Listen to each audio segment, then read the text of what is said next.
have written so much. You've described yourself as a person who has basically written on one theme your entire life. Yep, I've written the same book 70 times over.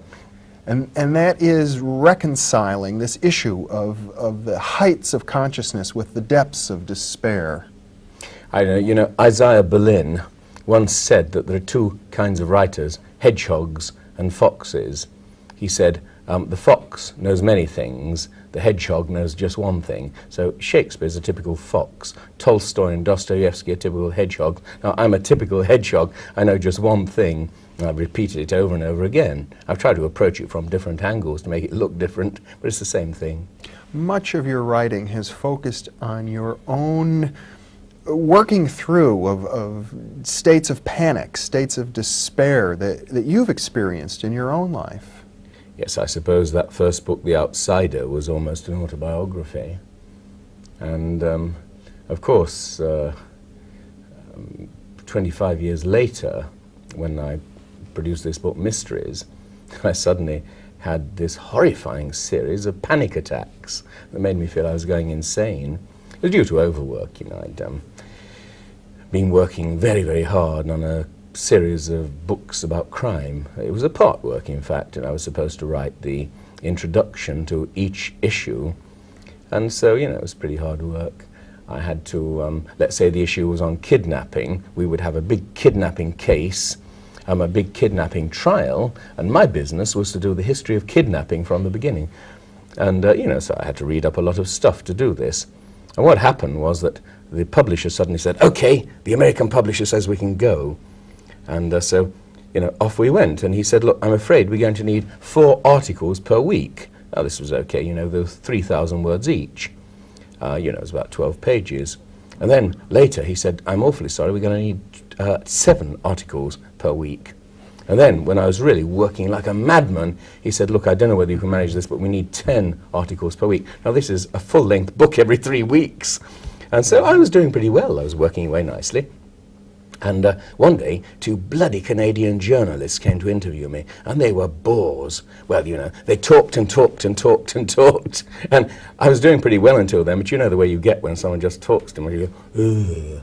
And I did this, and I went to bed the second night when they'd been here, and about 4 o'clock in the morning I woke up feeling a bit hungover and began to think about all the work I'd got to do, and quite suddenly my heart began to pound and my face went all hot, and I thought, perhaps I'd better go straight downstairs and get to work immediately. Then I thought, no, no, no, you're going really insane if you do that. And I made a great mistake. I tried to repress it by sheer willpower, and this was a mistake, you know, because I could have done it if I'd gone all the way through with it, but it's like pulling back a spring and being terrified suddenly that it'll bound back on you. I let go, and quite suddenly, you know, my heart began to pound so fast I thought I was having a heart attack. So I rushed into the lavatory and I just sat there in the cool, trying to sort of calm myself down as you might try to calm a frightened horse. And then I went back to bed after half an hour, and it just started again as soon as I got into bed. So I went to the sitting room and put the lights on, and I thought, you know, what's happening? I'd once written a book called The Mind Parasites, which was about this idea that parasites can insert themselves into your unconscious mind and just suck your energies dry. And that was just supposed to be a parable of what's wrong with human beings, you know, what you might call original sin. But now I was suddenly experiencing the damn thing. And finally, after hours, I went back to bed, and I managed to stop the panic by just staring at the window frame and refusing to let my mind move an inch in either direction. And finally, I fell asleep, but I woke up the next morning feeling a total physical wreck, drained of energy. Now, I managed to get rid of this by actually describing it. I just went downstairs and I wrote it down, and this is the opening of my book Mysteries. I just put it straight down on paper. And when I finished that, I felt much better. But that night, before I went to bed, I thought, oh God, I hope it doesn't happen again. And of course, there's no more sure way of making sure it does happen again. I woke up in the middle of the night, thought about it, you know, boom, boom, boom, and off it all went again. And you get this sort of funny sound in your ears, like as if you're swimming underwater, and so on. Anyway, I finally discovered after 3 or 4 nights of this that I could control it if I woke myself up as fully as I possibly could. And then it was like a schoolmistress coming into a room full of quarreling schoolboys and like that. And suddenly deathly silence.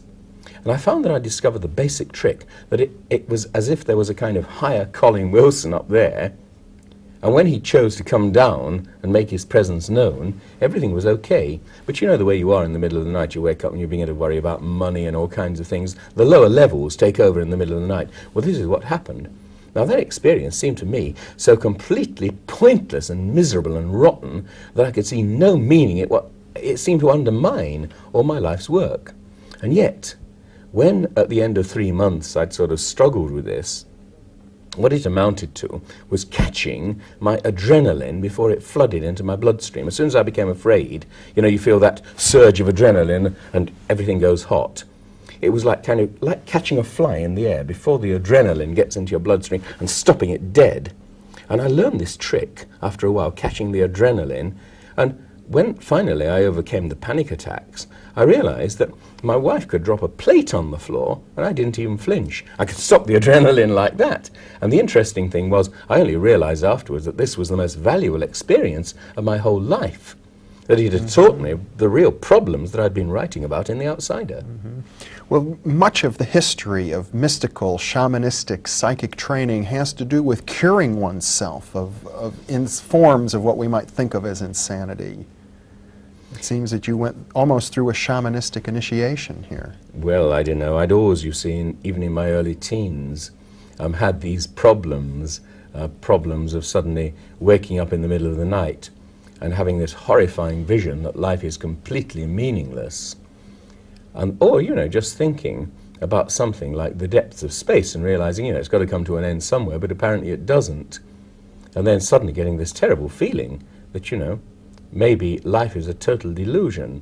Now, to begin with, I think in my teens, G.K. Chesterton once said that in his teens he saw hell. And I really think I did too. I went through, you know, extreme depressions, glooms.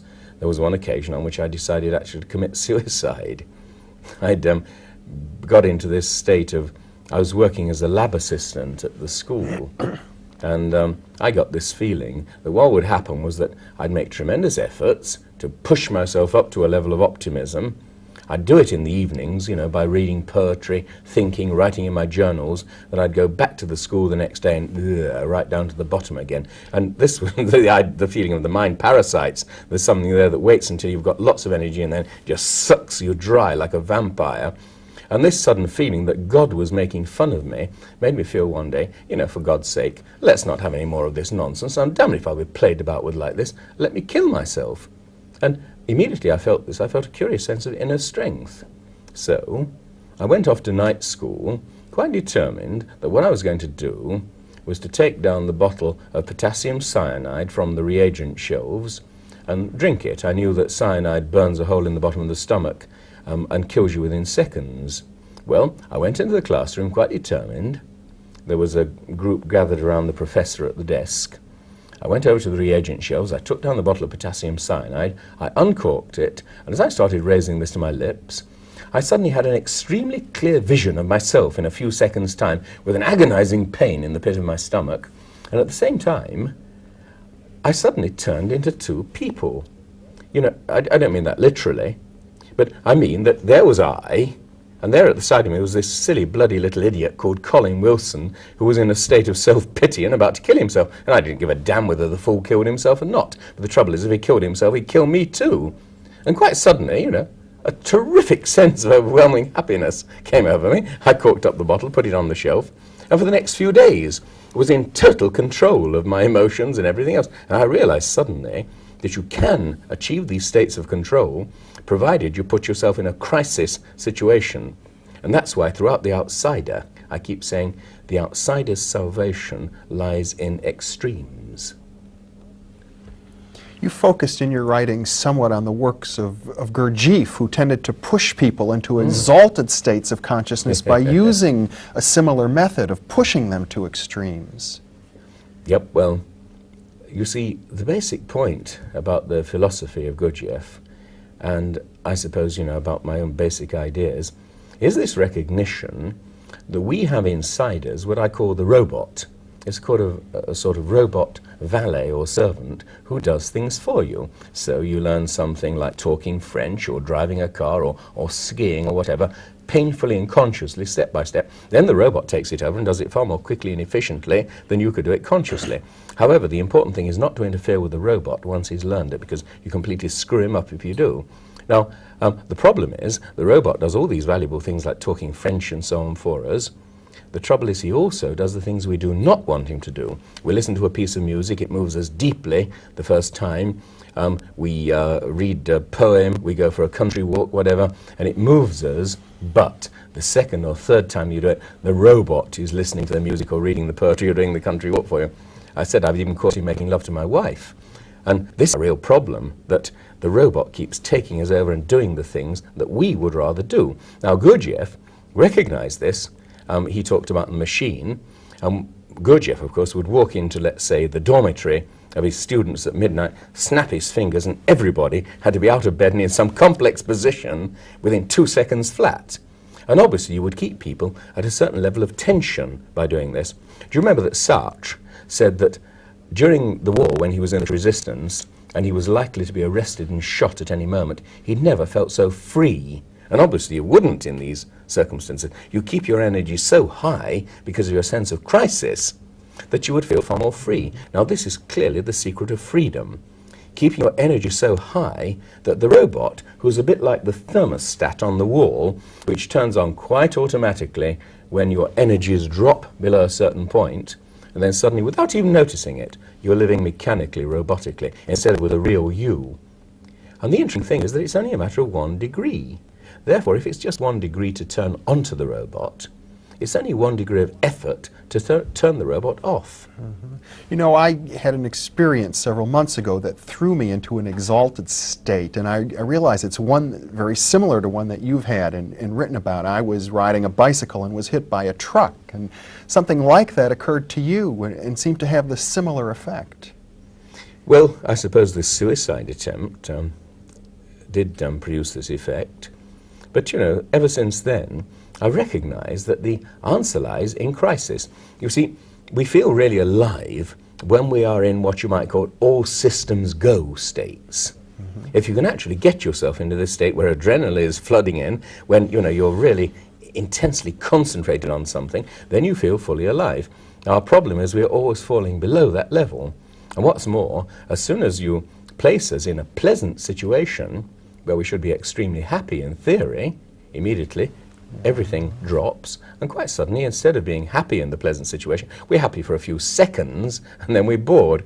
You know, the German philosopher Fichte said, it is heaven to become free, but actually to be free is nothing.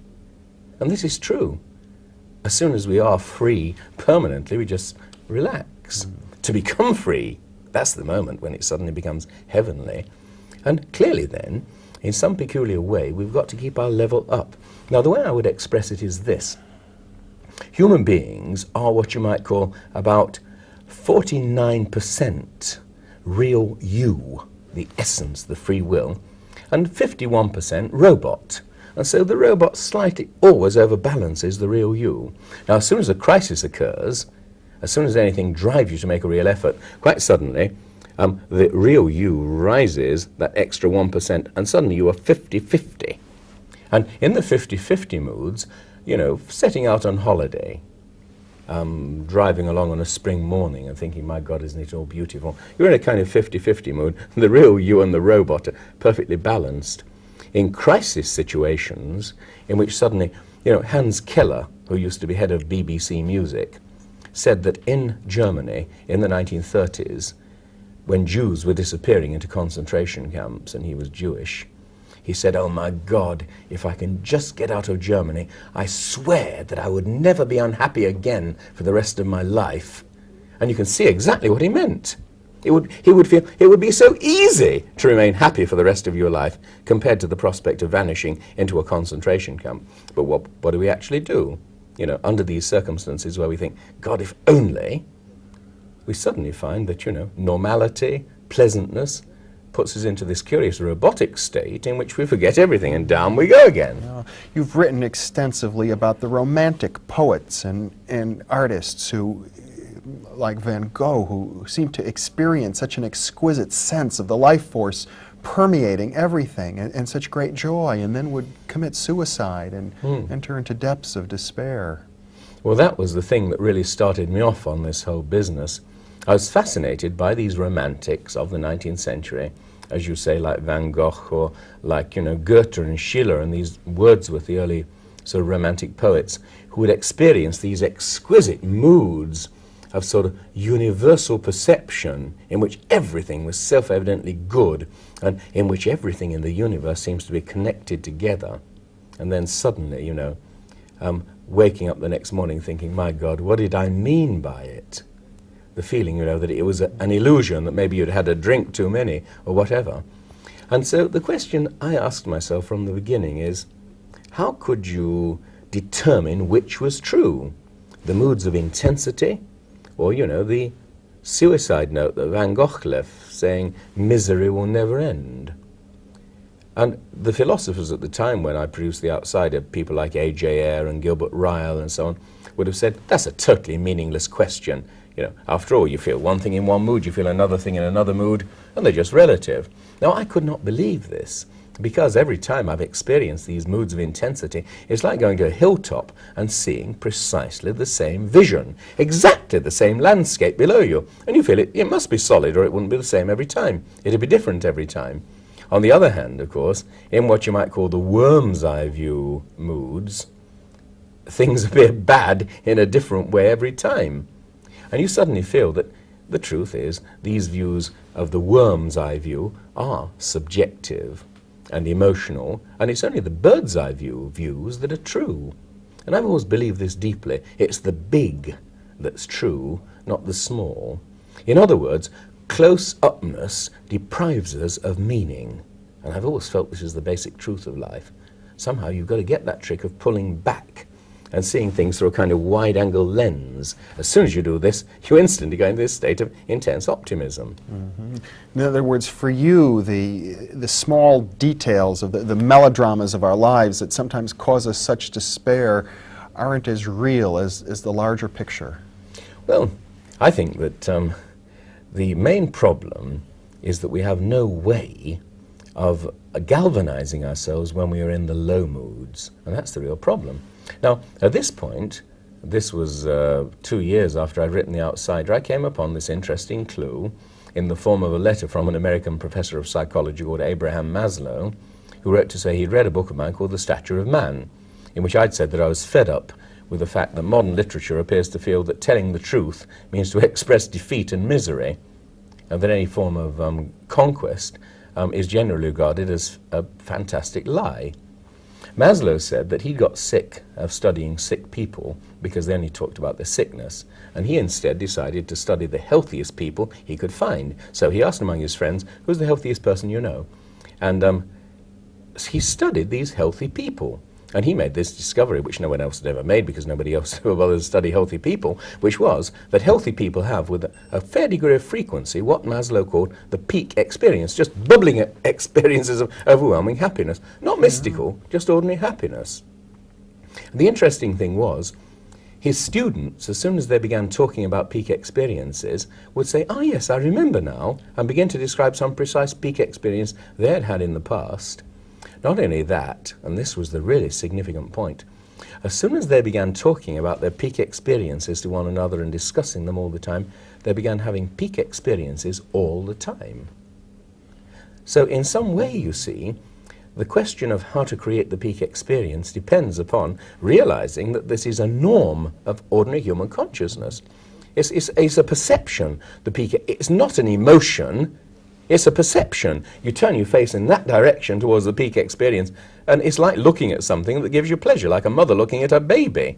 You just suddenly bubble over. It's as if we are willing to acknowledge the possibility of something greater, we open ourselves up to it and we can experience that.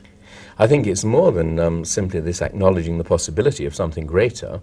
I think that we recognize that in our own depths, we possess enormous reserves of strength of which we're normally totally unaware. And this is what fascinates me. This is obviously what happened to the Romantics. They just had these bubbling experiences of power coming up from their own depths and were startled by this. And what's more interesting, I think I've noticed again and again, when you experience a sense of power coming from your own depths, you are likely to feel that in some way it's coming from the external universe, because it so transforms the universe, like Van Gogh's vision of the starry night, with all of the stars turning into great whirlpools of force and the trees looking as if they're flames rising towards the sky. It so transforms it that it appears to be an external vision. Of course, all that's happening, so to speak, is that you are glowing with light that transforms the external universe. So in all the mystics, you get this strange thing. They say the inner becomes the outer, and the outer becomes the inner.